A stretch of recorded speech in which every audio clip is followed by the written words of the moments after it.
Encontrei um tubo de lubrificante no porta-luvas do carro do meu marido e o troquei secretamente por supercola industrial. O que aconteceu depois fez nossos vizinhos chamarem o corpo de bombeiros e expôs uma traição que mudaria nossas vidas para sempre. Mas antes de continuar, escreva nos comentários: de onde você está assistindo este vídeo? Adoramos saber até onde nossas histórias estão chegando. E não esqueça de conferir se você já está inscrito no canal. Quando você constrói uma vida ao lado de alguém por 40 anos, acredita conhecer cada suspiro, cada expressão, cada mentira. Eu estava sentada na mesa da cozinha naquela noite, observando o velho relógio de parede, presente de casamento da minha falecida mãe, marcar o tempo com um ritmo quase acusatório. O silêncio havia se tornado um hóspede permanente em nossa casa.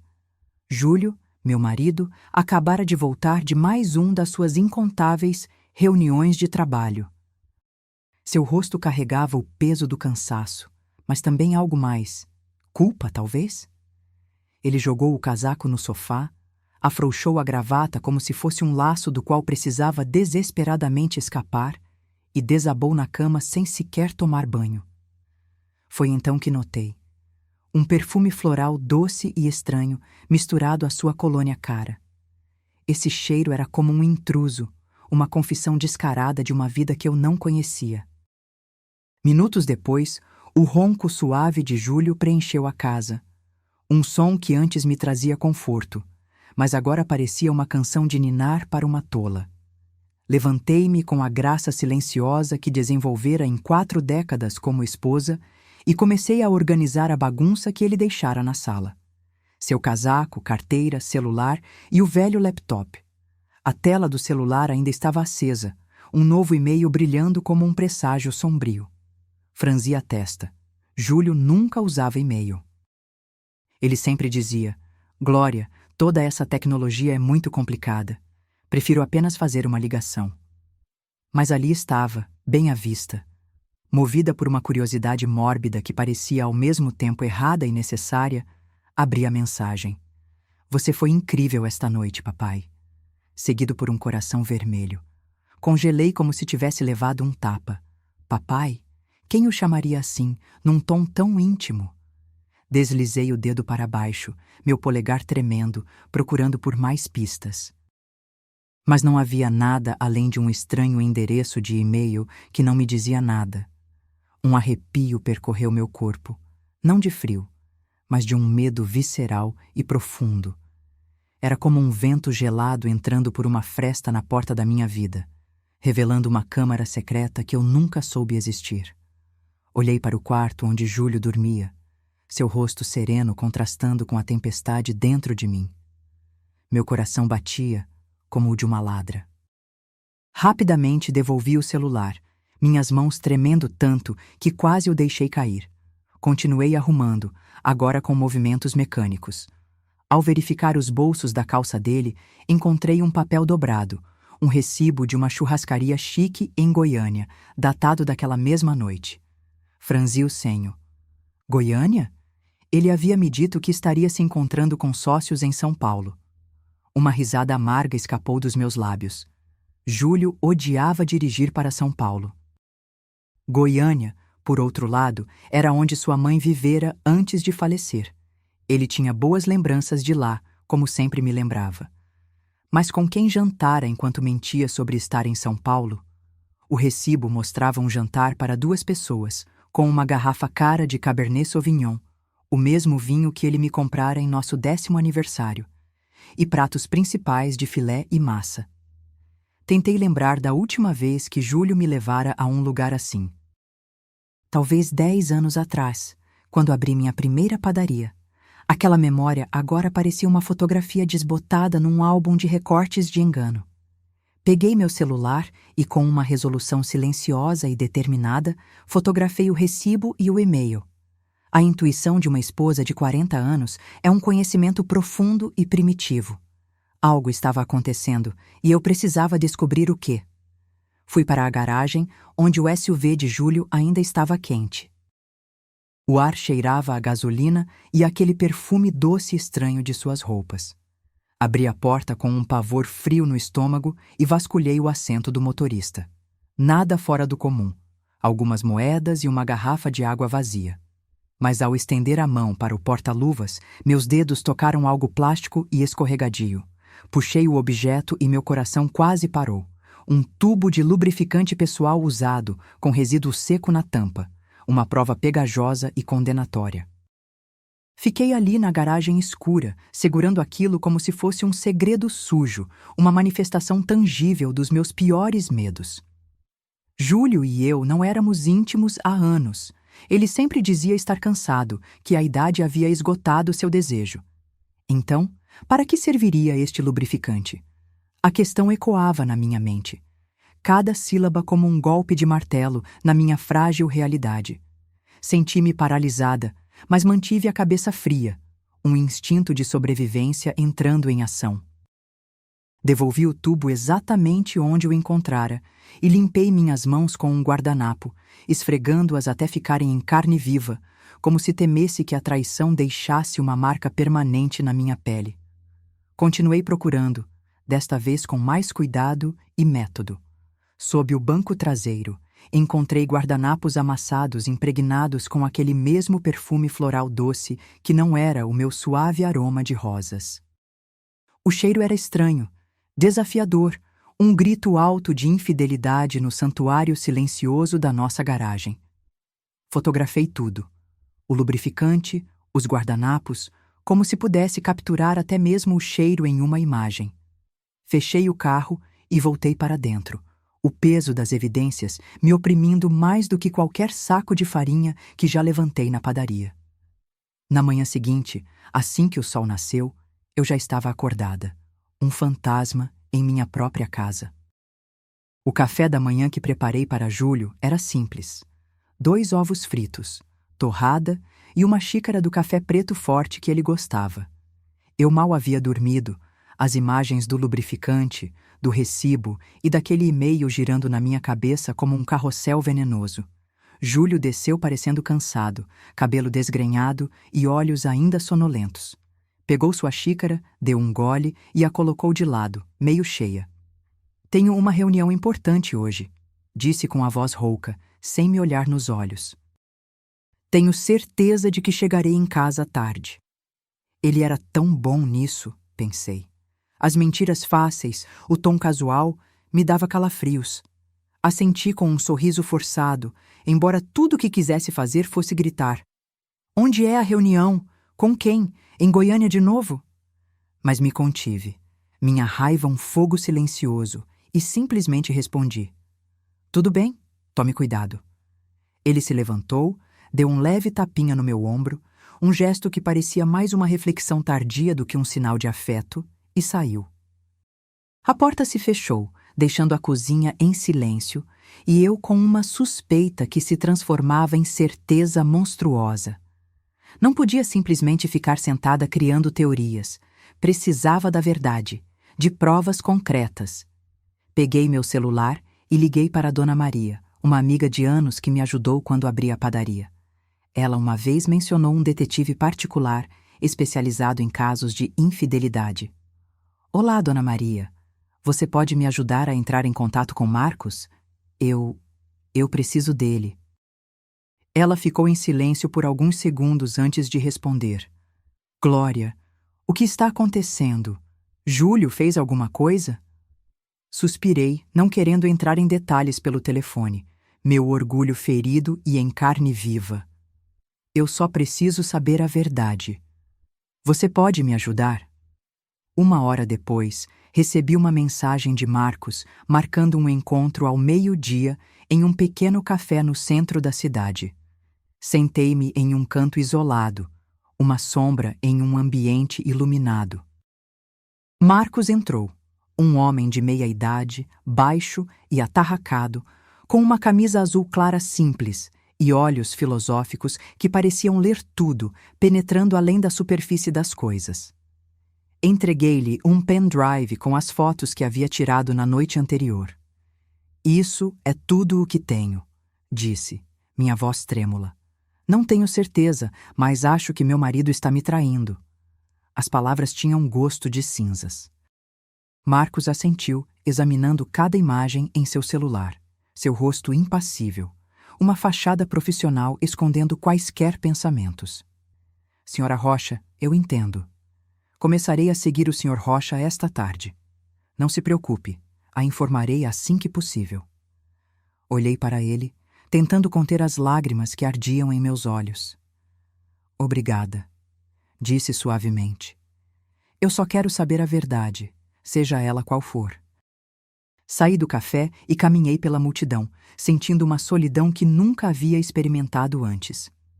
40 anos de casamento, uma vida construída sobre uma base de confiança que agora desmoronava sob meus pés.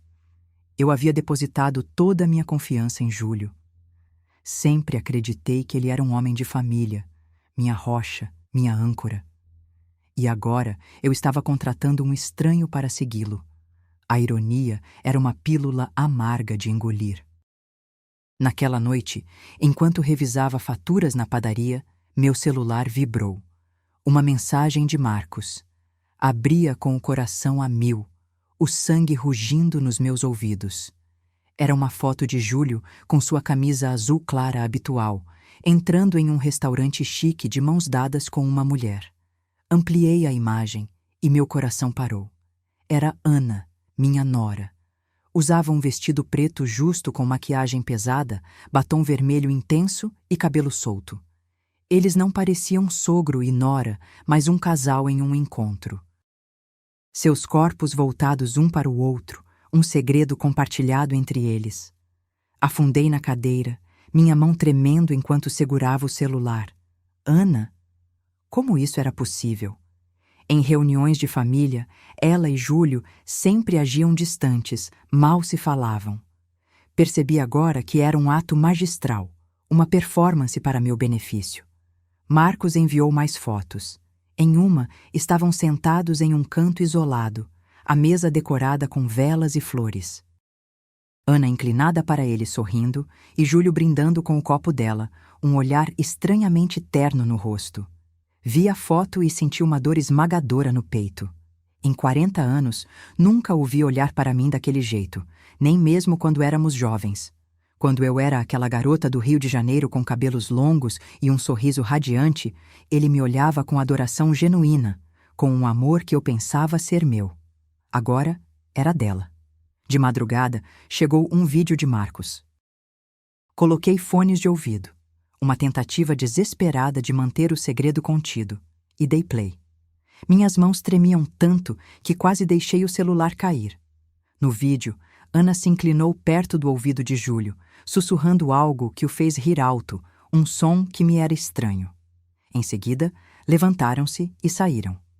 Júlio, sempre o cavalheiro, abriu a porta do carro para ela como se fosse uma dama, e ele seu amante. Repeti o vídeo várias vezes, uma tortura auto-infligida. Cada repetição era como uma nova facada no coração. Ana, minha nora, a quem tratei como filha, a quem ensinei a fazer nosso tradicional pudim de leite, e Júlio, o homem para quem dei toda a minha vida, com quem construí uma família. O que estavam fazendo pelas nossas costas? Pelas costas de Daniel? As perguntas eram uma onda gigante, ameaçando me afogar. Salvei todas as fotos e o vídeo em um pendrive, anotando cada detalhe. Data, hora, lugar, até o nome do restaurante. Minhas mãos trabalhavam no automático, mas minha mente estava em caos. Não queria acreditar. Não conseguia acreditar que Júlio e Ana fossem capazes de algo tão baixo, tão cruel. Mas a evidência estava bem na minha frente, inegável, uma montanha de provas. Na manhã seguinte, estava na pequena cozinha da padaria, segurando uma lista de pedidos para um grande hotel do centro. O cheiro de farinha e baunilha, que sempre me trazia paz, parecia vazio naquele dia. Um conforto oco. Meu celular vibrou no bolso do avental. Era Marcos. Senhora Rocha, estou enviando mais evidências. Uma série de fotos apareceu na tela. A primeira mostrava Júlio em sua camisa cinza habitual, saindo de um escritório de advocacia perto da praça principal. Ao lado dele estava Ana, em um vestido de escritório bege, cabelo em rabo de cavalo alto e óculos escuros enormes que quase cobriam seu rosto. Uma patética tentativa de anonimato. Na foto seguinte, estavam em frente a um hotel de 4 estrelas com portas de vidro cintilantes e uma placa dourada. Ampliei a imagem, procurando desesperadamente algum sinal para negar o que estava vendo, mas não havia nada. Pareciam muito naturais, muito confortáveis juntos, parte de um mundo do qual eu não fazia parte. Então, veio um pequeno vídeo. Dei play e meu coração bateu tão forte que pensei que fosse explodir. A filmagem era de longe, mas clara o suficiente para ver Júlio e Ana na varanda do 3º andar do hotel. O braço dele em volta da cintura dela e ela apoiando a cabeça no ombro dele, seu cabelo longo movendo-se suavemente com o vento. E então, como uma facada, vi-os compartilhar um beijo rápido, sem qualquer tentativa de se esconderem. Repeti o vídeo quadro a quadro, cada imagem cavando mais fundo na minha alma. A cortina do quarto se abriu ligeiramente, e Ana saiu correndo para abraçar Júlio, seu rosto iluminado de felicidade, como uma jovem apaixonada. Desabei na cadeira, segurando a borda da mesa para não cair. Marcos escreveu: "Eles também alugaram o quarto para a tarde. Parece que vão passar a noite. Vou ficar de olho." Li a mensagem várias vezes, minha garganta apertada como se estivesse sendo estrangulada. Poucas horas antes, Júlio havia me escrito: "Glória, não estarei em casa hoje à noite. Tenho que me encontrar com um possível sócio de fora da cidade. Descanse um pouco." O tom era doce e carinhoso, exatamente como havia sido por anos. Mas agora eu sabia que era tudo mentira. Uma mentira bem construída. Ele não estava fora da cidade. Estava aqui, em um hotel de 4 estrelas, com nossa própria nora. Salvei cada foto e cada vídeo. Cada vez que clicava em salvar, olhava para a imagem como se para me certificar de que não estava sonhando. No vídeo, o olhar de Júlio para Ana era tão terno. A forma como acariciava o cabelo dela me lembrou como ele fazia comigo mais de 30 anos atrás. Éramos jovens e eu acreditava que nosso amor duraria para sempre. Uma promessa sussurrada sob um céu estrelado do Rio de Janeiro. Agora, vendo isso, tudo o que via eram mentiras e traição descarada. Lembrei-me das reuniões de família, todos sentados ao redor da mesa, um quadro de nossa família perfeita. Ana sempre sentava longe de Júlio. Às vezes, até o olhava com nojo. Daniel brincava: "Mãe, acho que Ana não suporta o pai. Ela o evita como se fosse uma praga." Eu também acreditava nisso. Pensei que simplesmente não se davam bem, que ela estava apenas tentando se encaixar na família. Mas agora entendia que tudo havia sido uma farsa, uma dança de engano cuidadosamente coreografada. Eles atuavam muito bem na minha frente, na frente de Daniel, na frente do bairro inteiro. Eu me sentia uma tola, uma esposa cega, traída por 2 traidores bem diante de mim.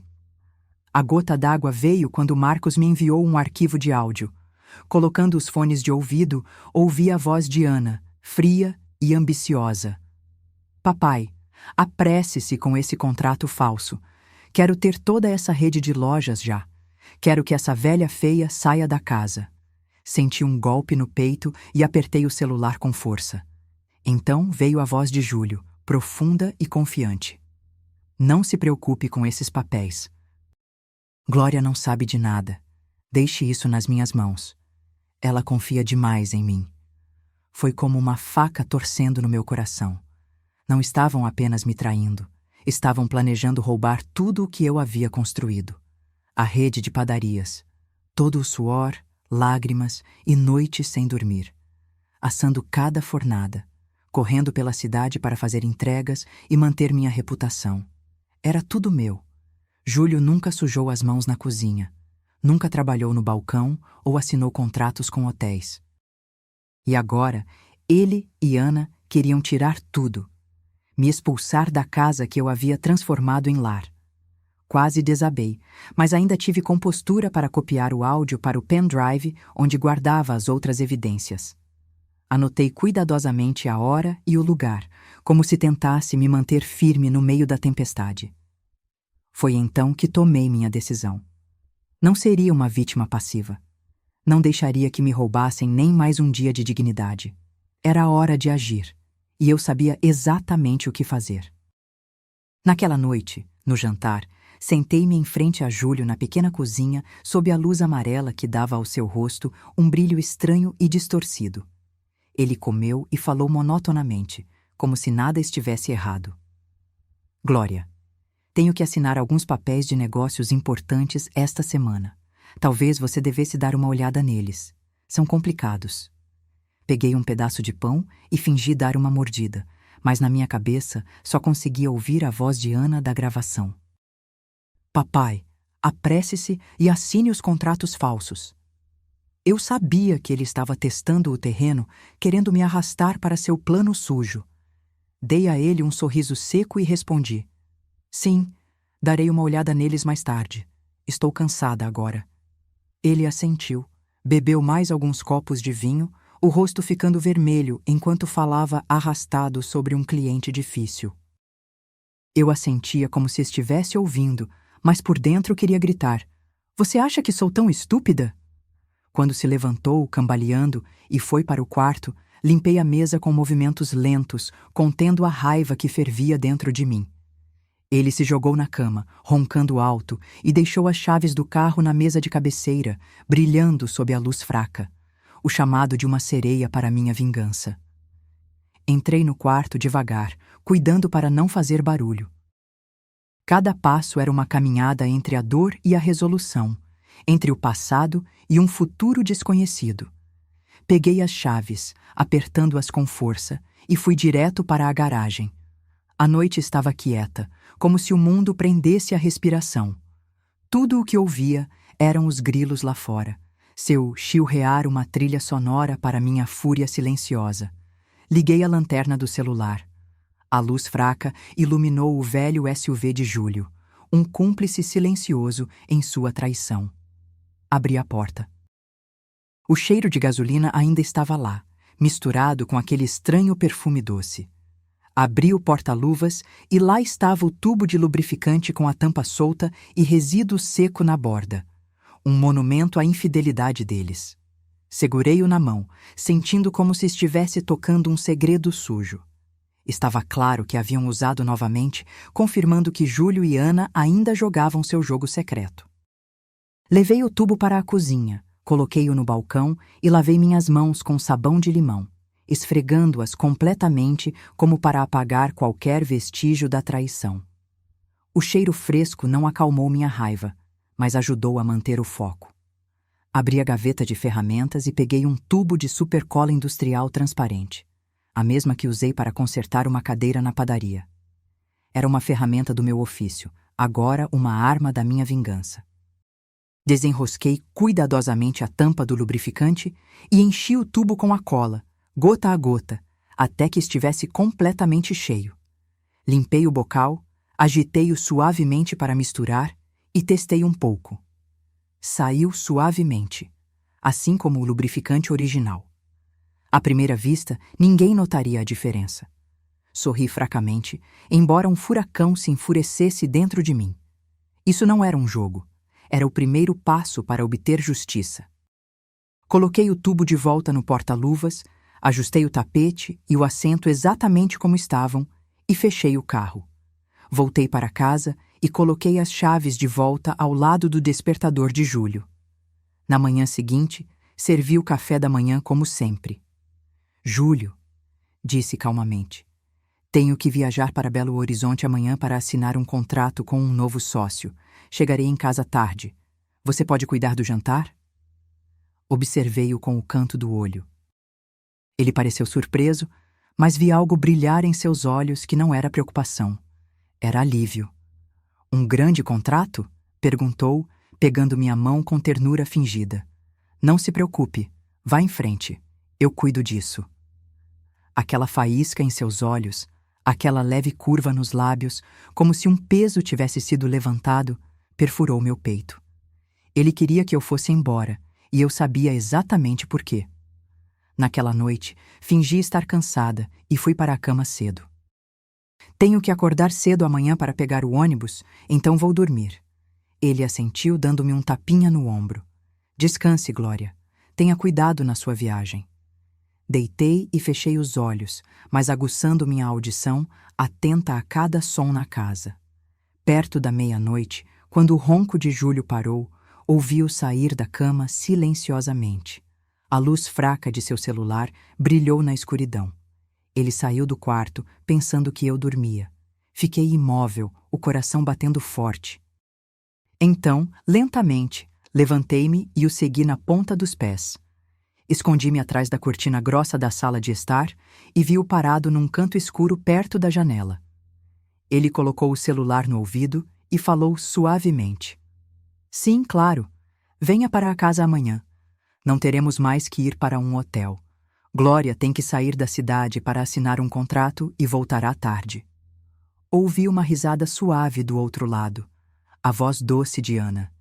Isso é ótimo, papai. Finalmente podemos relaxar. Fiquei ali atrás da cortina, sentindo meu sangue ferver. Não estavam apenas me traindo. Estavam planejando transformar minha casa, a casa de meu filho e a minha, em seu local de encontro. Voltei para o quarto em silêncio, abri uma gaveta e peguei o velho gravador de Daniel, comprado para que ele gravasse suas aulas na faculdade. Verifiquei a bateria, coloquei uma nova e liguei a gravação contínua. Escondi-o atrás da estante de livros no quarto, ao lado da cabeceira, certa de que capturaria tudo. No dia seguinte, acordei às 5 da manhã quando ainda estava escuro. A casa estava em silêncio, exceto pelo ronco constante de Júlio. Na cozinha, preparei minha última armadilha, uma simples armadilha de fumaça, mas suficiente para expor a verdade. Amarrei um fio fino no acendedor do fogão, passando-o até a janela e prendendo-o a um objeto pesado.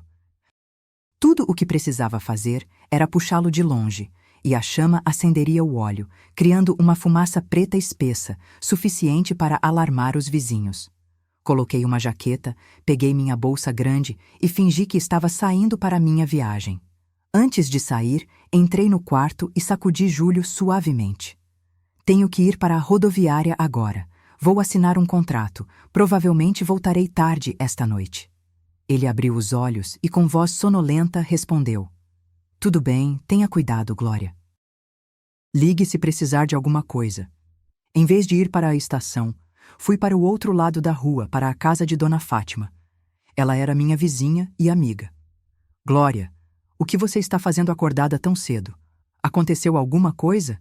Perguntou com afeto. Dona Fátima, posso ficar aqui por algumas horas? Eu preciso observar minha casa. Ela franziu a testa, mas não disse mais nada. Serviu-me uma xícara de café quente e deu-me uma cadeira perto da janela. De lá, eu podia ver a entrada da minha casa, onde Júlio e Ana entrariam e onde a verdade seria revelada. Por volta das 10 horas, um táxi parou em frente à casa. Ana saiu usando um vestido floral leve e óculos escuros, como se temesse ser reconhecida.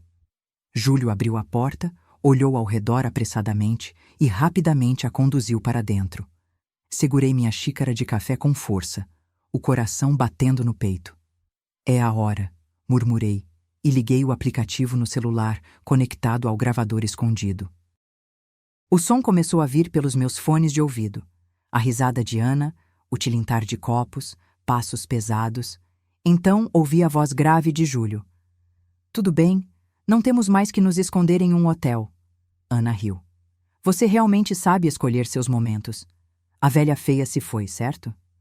Mordi meus lábios, contendo a raiva enquanto a ouvia me chamar de velha feia, com tanto desprezo. A cama começou a ranger, junto com outros sons que eu não queria continuar ouvindo. Alguns minutos depois, de repente, Ana gritou. O que diabos é isso? Estamos grudados! Sua voz estava cheia de pânico, quase soluçando. Júlio rosnou. Cala a boca. Espere, deixe-me ver. Sorri. Mal toquei no celular e ativei a armadilha de fumaça remotamente. O fio puxou com força. O fogão acendeu. A frigideira com óleo pegou fogo. Fumaça preta subiu pela janela da cozinha em espirais grossas, espalhando-se para fora como um sinal de alarme. Dona Fátima ofegou. Glória, sua casa está pegando fogo. Fingi estar assustada, mas por dentro me senti estranhamente calma.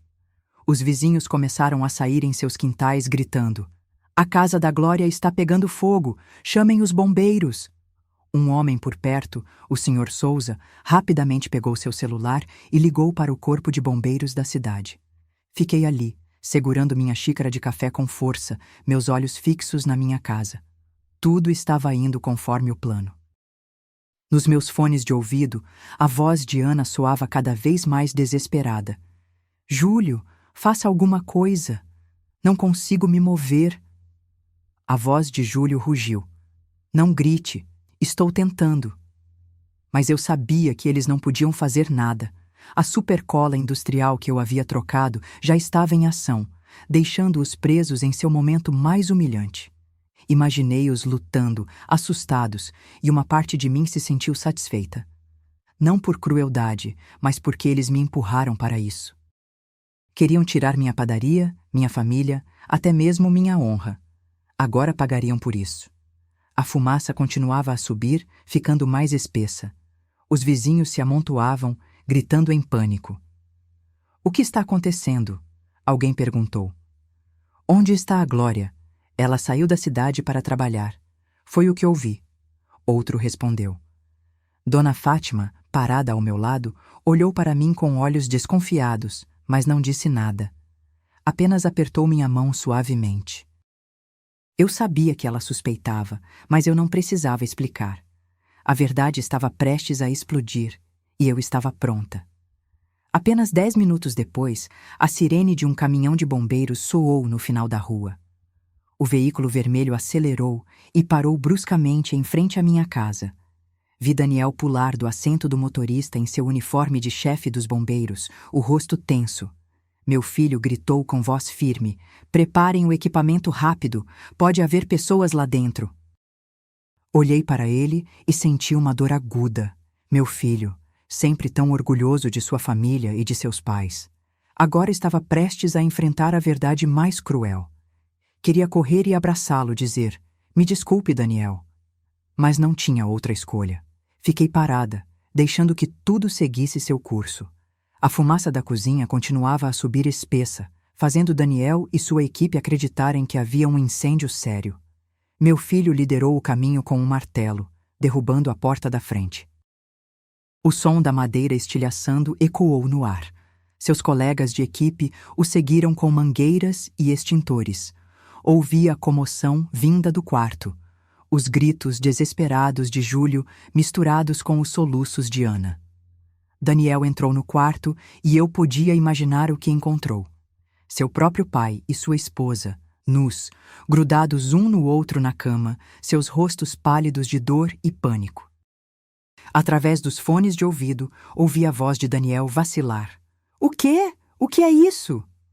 Um bombeiro atrás dele murmurou surpreso. — Oh, meu Deus! Outro não conseguiu se conter e soltou uma risada nervosa, mas Daniel imediatamente gritou. — Silêncio! Eu sabia que esse grito não era apenas para manter a ordem, mas a última tentativa do meu filho de esconder sua dor. A humilhação agora estava exposta não apenas para Daniel, mas para toda a equipe de bombeiros e para todo o bairro. Um bombeiro correu para fora e disse a Daniel: Chefe, a fumaça está sob controle. Foi apenas um pequeno incêndio de óleo. Nada sério. Mas Daniel não respondeu. Eu imaginei que o jovem ainda estava no quarto, congelado pelo que via. Os vizinhos começaram a se amontoar em frente à porta, apontando e sussurrando. — O que está acontecendo? Perguntavam. — É o Júlio e a nora dele. Uma mulher gritou, sua voz cheia de espanto. — Oh, meu Deus, como isso pôde acontecer? Outra ecoou. Dona Fátima, ao meu lado, pegou seu celular e silenciosamente começou a gravar, movendo a câmera para capturar tudo. Ela olhou para mim com olhos cheios de pena e raiva. — Glória, você sabia sobre isso, não sabia? Eu não respondi. Apenas assenti suavemente sem tirar os olhos da janela. Daniel saiu do quarto. Ouvi o baque de suas botas no chão de madeira. Através do fone de ouvido, ouvi Júlio gritar com uma voz rouca: "Tirem todos daqui! Fechem a porta, Daniel!" Mas era tarde demais. O bairro inteiro estava reunido, seus rostos mostrando desprezo, seus sussurros soando como um coro de vergonha. Sogro e nora pegos em flagrante. "Inacreditável!" exclamou um homem. "Pobre Glória! Como isso pôde chegar a esse ponto?" suspirou o outro. Os bombeiros, depois de um momento de hesitação, tiveram que agir. Eles envolveram lençóis ao redor de Júlio e Ana, tentando cobrir seus corpos grudados, e os carregaram para fora em macas. Eu podia ouvir os soluços quebrados de Ana misturados com seus gemidos de dor. "Por favor, façam alguma coisa. Não aguento mais." Júlio apenas murmurou fracamente: "Não deixem ninguém nos ver." Mas o bairro inteiro já havia visto. Havia olhares de repulsa, risadas zombeteiras e balanços de cabeça desapontados. Eles foram carregados para fora, envoltos em um lençol fino, em meio aos murmúrios crescentes. Que desgraça! Sogro e nora! Meu Deus, que imundície! A multidão ainda estava reunida na entrada quando a ambulância partiu com sua sirene tocando alto. Entre as vozes altas, ouvi rajadas de riso. "Que show!" gritou o Sr. Souza. "Não consigo acreditar que existem duas pessoas tão sem vergonha neste mundo." Uma senhora balançou a cabeça e sussurrou: "Pobre Glória." Eu estava entre as pessoas, fingindo estar surpresa como se tivesse acabado de correr até lá da rodoviária. Daniel ficou imóvel no quintal, seus braços pendurados, seu rosto pálido como um fantasma. Seus colegas de equipe evitaram olhar para ele e silenciosamente juntaram suas ferramentas. No hospital, sentei-me no corredor do terceiro andar esperando, mantendo a expressão preocupada de uma esposa que acabara de descobrir que sua casa havia pegado fogo. Horas depois, um médico saiu com suor na testa. "Senhora Rocha, conseguimos separá-los. Felizmente, não houve danos sérios. Eles só precisam de um pouco de pomada para a pele." Assenti, fingindo estar aliviada, enquanto meus dedos discretamente roçavam minha bolsa, onde havia escondido 2 tubos de mostarda grossa que havia preparado. "Obrigada, doutor. Posso vê-los?" Ele assentiu e me levou para a estação de enfermagem, onde me deram 2 tubos de pomada. A enfermeira, uma jovem mulher, olhou para mim com compaixão. "Senhora, esta é uma situação muito difícil. Sinto muito." Dei um sorriso fraco, e no momento em que ela se virou, troquei os tubos pela mostarda que tinha na bolsa. Minhas mãos se moveram rápida e confiantemente, como se tivesse ensaiado centenas de vezes na minha cabeça. Entrei no quarto do hospital, com um tubo de mostarda na mão, fingindo preocupação. "Júlio, Ana, vocês estão bem?" Ana estava na cama, o cabelo bagunçado, os olhos vermelhos, incapaz de olhar para mim. Júlio, ainda pálido, murmurou: "Glória, eu posso explicar." Mas não o deixei continuar. Coloquei o tubo de mostarda na mesa ao lado da cama e saí. Minutos depois, um grito angustiante veio do quarto. Ana cobria o rosto, chorando. "Está queimando! Minha pele está pegando fogo!" Júlio se contorcia na cama, xingando. "O que diabos é isso? Quem fez isso?" O corredor inteiro estava em alvoroço. Pacientes e familiares saíram para olhar. Uma senhora sussurrou para o filho: "São eles. O casal do vídeo de hoje de manhã na internet. O sogro com a nora." "Que desgraça!" outra acrescentou. "Eles merecem." O médico correu para o quarto pedindo às enfermeiras para limparem a pele deles e aplicarem um agente neutralizante. Mas a humilhação de Júlio e Ana já era pública, impossível de parar. Quando a multidão se dispersou, Daniel entrou no quarto com uma pasta grossa na mão. Eu o havia chamado assim que a ambulância partiu, pedindo-lhe para pegar o envelope com as evidências que guardei na gaveta e os 2 papéis de divórcio que tinha prontos. Ele me entregou a pasta, seu olhar vazio sem dizer uma palavra. Abri-a, peguei os documentos e os coloquei na mesa na frente de Júlio e Ana. Olhei para ele diretamente nos olhos, minha voz fria, mas firme. 40 anos de casamento terminam aqui. Assinem isso e então façam o que quiserem, contanto que desapareçam da vida do meu filho e da minha. Ana desabou chorando, olhando para Daniel. Querido, me perdoe. Cometi um erro. Por favor, eu te imploro. Me perdoe. Mas Daniel apenas olhou para ela, seu olhar tão duro quanto pedra, e saiu sem dizer uma palavra. Júlio tentou pegar minha mão, sua voz tremendo. Glória, me escute. Eu não queria isso. Afastei-me, cortando-o. Não diga mais nada, Júlio. Você escolheu este caminho. No corredor, vi Daniel encostado na parede, a cabeça nas mãos. Aproximei-me e coloquei a mão em seu ombro, mas ele não levantou o rosto. Mãe, ele sussurrou, a voz quebrada. Por que tinha que ser o pai? Por que ela? Não respondi, apenas o abracei com força, compartilhando sua dor com a minha. Naquele momento, eu sabia que Júlio e Ana haviam perdido tudo. Sua honra, seu casamento, até mesmo seu plano sujo. Mas Daniel e eu também havíamos perdido uma família. Eu só esperava que, com o tempo, encontrássemos a paz.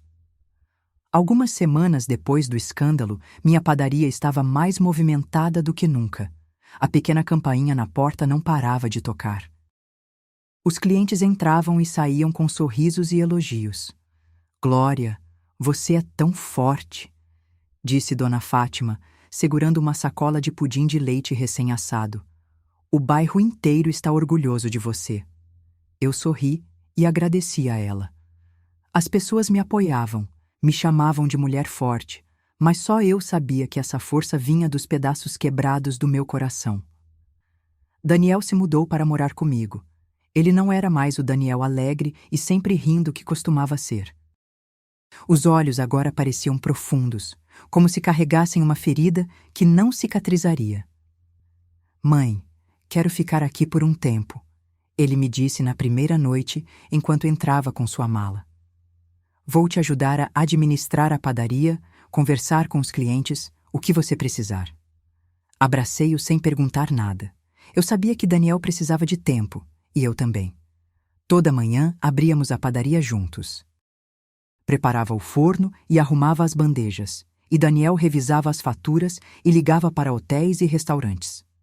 Esses momentos simples me davam uma paz que eu não sentia há anos. Comecei a tirar um tempo para mim, algo que quase nunca fiz em 40 anos.